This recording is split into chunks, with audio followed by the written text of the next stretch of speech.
হাওড়ার উদয়নারায়ণপুরের অন্যতম পর্যটনস্থল গড়ভবানীপুরের রায়বাঘিনী রানী ভবশঙ্করী পর্যটন কেন্দ্র। ইতিহাসের প্রেক্ষাপটে গঠিত হাওড়া জেলার উদীয়মান পর্যটন কেন্দ্রগুলির মধ্যে অন্যতম এই স্থানে বর্তমানে একটি মেলা অনুষ্ঠিত হচ্ছে, যা রায়বাঘিনী রানী ভবশঙ্করী স্মৃতি মেলা নামে পরিচিত।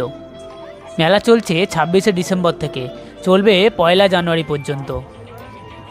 মেলায় নানান সাংস্কৃতিক অনুষ্ঠান, সেলিব্রিটিদের আগমনের সাথে সাথে বসেছে নানান রকমারি দোকান, আর সাথে রয়েছে রকমারি দোলনা।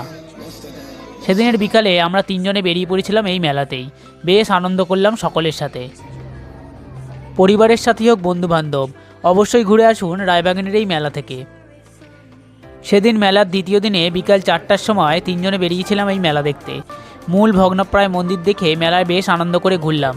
খেলাম পাঁশকুড়ার চপ, ফুচকা, মোমো, জিলাপি, হাওয়াই মিঠাই ও মটকা চা।